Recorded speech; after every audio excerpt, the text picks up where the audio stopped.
Hello friends, स्वागत है हमारे चैनल साइंस स्टडी 99 ग्रुप में। तो जैसा कि फ्रेंड आज हम बीए प्रोग्राम का पॉलिटिकल साइंस का थर्ड ईयर अर्थातवाद का अर्थ बताइए मॉर्गनथाउ का अर्थातवाद, यानी हम पढ़ने जा रहे हैं मॉर्गनथाउ की विचारधारा।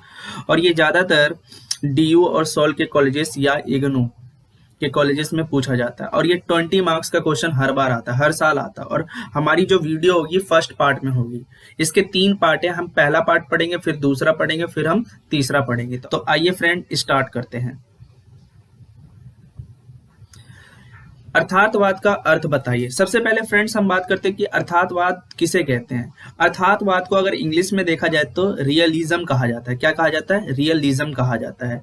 अब हमें पढ़ना है कि अर्थातवाद अंतर्राष्ट्रीय संबंधों का महत्वपूर्ण क्या है, दृष्टिकोण है। आप पहले ध्यान से सुनिएगा कि मैं बोल क्या रहा हूं।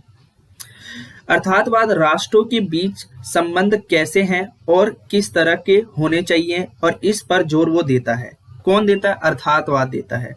हर व्यक्ति अपने हित के लिए शक्ति चाहता है और दूसरे लोगों के ऊपर विजय होना चाहता है, जिससे समाज में एक संघर्ष की स्थिति पैदा होती है।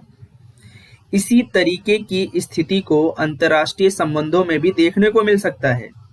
राष्ट्र भी अपने हित के लिए अपनी शक्ति को बढ़ाने के लिए कोशिश करता रहता है, जिससे दुनिया में भी संघर्ष चलता रहता है। तो ये थे हमारे कुछ अर्थातवाद के शब्द, जिसको हमने बेसिक से समझा है। अब प्यारे मित्रों, अब हमें पढ़ना है और ध्यान से इसे समझना भी है। जब भी हम अंतर्राष्ट्रीय संबंधों के बारे में पढ़ते हैं तो हमें अर्थातवाद को भी समझना बहुत ज्यादा जरूरी होता है। अगर इसके शब्दों से अर्थ निकाला जाए तो अर्थात का मतलब होता है रियल, यानी वास्तविक होता है, जो कुछ असलियत में हो रहा होता है। यानी जो चीज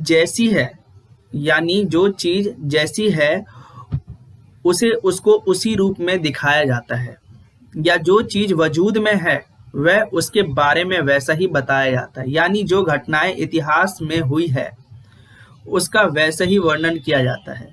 यथार्थवाद हमें यह बताता है कि दो राज्यों के बीच संबंध कैसे हैं और हर व्यक्ति अपनी शक्ति को बढ़ाना चाहता है। शक्ति के बारे में तो आप पहले ही पढ़ चुके हैं, जैसा कि मैंने आपको पहले बता रखा है। शक्ति के बारे में बल का प्रयोग लोग अपने हित के लिए और दूसरे लोगों पर अपनी जीत के लिए करते हैं, जिसकी वजह से समाज में एक संघर्ष पैदा होता है। इसी तरह की स्थिति अंतर्राष्ट्रीय संबंधों में देखने को मिल सकती है। यथार्थवाद के संबंध में अंतर्राष्ट्रीय संबंधों की व्याख्या की जाती है। और ये थे हमारे अर्थातवाद के कुछ शब्द, जो कि अभी हमने इसे पढ़ा और समझा। तो जैसा कि फ्रेंड मैंने अभी आपको बताया कि अर्थातवाद का मतलब क्या है। अर्थातवाद यानी अंतर्राष्ट्रीय संबंधों का एक दृष्टिकोण है। और अगर देखा जाए तो जो राष्ट्र है, राष्ट्र के बीच संबंध कैसे होने चाहिए और किस तरह के होने चाहिए, इस पर भी जोर देता है। हर व्यक्ति अपने हित के लिए शक्ति चाहता है और दूसरे लोगों के ऊपर विजय भी होना चाहता है। तो ये कुछ हमारे कुछ शब्द थे जो कि हमने जस्ट थोड़ी देर पहले पढ़ा था। अब हमें मॉर्गनथाउ की विचारधारा के बारे में पढ़ना, अर्थातवाद के बारे में उन्होंने क्या कहा है, तो उसको ध्यान से सुनना है। अब बात की जाती है कि मॉर्गनथाउ ने क्या कहा है। मॉर्गनथाउ एक राजनीतिक विचारक थे। उनका जन्म कहाँ हुआ था? 1904 में जर्मनी में हुआ था। मॉर्गनथाउ वे पहले विचारक थे जिन्होंने यथार्थवाद को वैज्ञानिक का रूप दिया था। लेकिन 1930 के दशक में जर्मनी में हिटलर के आने से नाजीवाद का उदय हुआ। तो मॉर्गनथाउ जर्मनी से भागकर कहाँ चले गए? अमेरिका में चले गए और वहां पे लंबे समय तक रहने लगे। ऐसा एक शरणार्थी के रूप में थे। और अमेरिका में रहकर उन्होंने एक अध्यापक के रूप में नौकरी करी और इसके साथ साथ राजनीतिक विचारक के रूप में अपनी खुद की एक पहचान भी बनाई थी। मॉर्गनथाउ के अनुसार किसी भी देश के लिए राष्ट्रीय हित सर्वोच्च होता है। मॉर्गनथाउ ने बताया कि देश के लिए राष्ट्रीय हित और सर्वोच्च होना चाहिए, पहले होना चाहिए। राष्ट्रीय हित के लिए किसी भी राष्ट्र को शक्ति पर बल देता है। मॉर्गनथाउ ने शक्ति पर बल देने के लिए कहा कि हर एक राष्ट्र को केवल अपनी पावर बढ़ानी चाहिए। हर एक देश को क्या करना चाहिए? अपनी खुद की एक पावर बढ़ा लेनी चाहिए और अंतर्राष्ट्रीय स्तर पर शक्ति के लिए संघर्ष करना चाहिए। और संघर्ष होता है तो किसी भी राष्ट्र को अपने राष्ट्र हित के लिए शक्ति पर बल देना चाहिए। ये थी कुछ मॉर्गनथाउ की विचारधारा। तो जैसा कि फ्रेंड्स हमें थोड़ा और पढ़ना है और आगे बढ़ते हैं।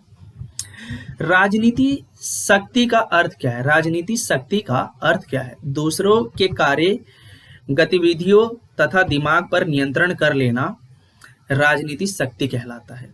अर्थातवाद के समर्थकों के अनुसार अर्थातवाद सबसे बड़ी इतिहास की सबसे बड़ी सबक है। अर्थात वास्तविक घटनाएं हैं, ना कि विचारों पर बल दिया जाता है। इसी कारण से अर्थातवाद इसका नाम पड़ा। अर्थातवाद के 6 सिद्धांत अब हम पढ़ते हैं। यहाँ पहला टॉपिक क्या कहता है कि मनुष्य, मानव की प्रकृति, इनके अनुसार मानव क्या है? स्वार्थी है। मॉर्गनथाउ ने बताया कि भाई मानव की जो प्रकृति है, इनके अनुसार मानव क्या है? एक स्वार्थी है, सिर्फ अपने हितों की पूर्ति पर ही ध्यान देता रहता है। और यदि राज्य ना हो तो व्यक्ति अपने हितों की पूर्ति के लिए किसी भी सीमा को पार कर सकता है। समाज के बारे में पढ़ लेते हैं। यथार्थवाद जो समाज को भी मान्यता नहीं देता, रियलिज्म समाजवाद को मान्यता नहीं देता। ये राजनीति को 2 भागों में बांटता है, आंतरिक और अंतर्राष्ट्रीय राजनीति। ये केवल अंतर्राष्ट्रीय राजनीति पर बल देता है। तीसरा क्या कहता है? राज्य। अर्थातवाद राज्य को प्रमुख ही नहीं सर्वोच्च मानता, सबसे सर्वोच्च मानता, सबसे पहले मानता है। ये कहता है कि ये राज्य के महत्व पर विशेष रूप से ध्यान देता है। कौन कहते हैं? मॉर्गनथाउ कहते हैं। चौथा क्या कहता है कि यथार्थवाद शक्ति को बहुत ज्यादा महत्वपूर्ण माना गया है। रियलिज्म जो है वो बहुत ज्यादा देखा जाए तो शक्ति को मानता है और राज्य को ज्यादा से ज्यादा शक्ति कलेक्ट करके रखनी चाहिए, प्रोत्साहित भी करता है। और पांचवा क्या कहता है? समानता। सभी देश एक बराबर हैं और संप्रभु हैं और अराजकता को नियंत्रित कर सकते हैं। तो ये थे हमारे मॉर्गनथाउ के विचारधारा, जो कि हमने अभी जस्ट पढ़ा। तो प्यारे फ्रेंड्स, आप लोगों को ये टॉपिक समझ आ गया होगा। उम्मीद करता हूँ कि आपने बहुत अच्छे से इसे समझा होगा। तो प्लीज इसे ज्यादा से ज्यादा शेयर कीजिए, लाइक कीजिए और कमेंट भी कीजिए।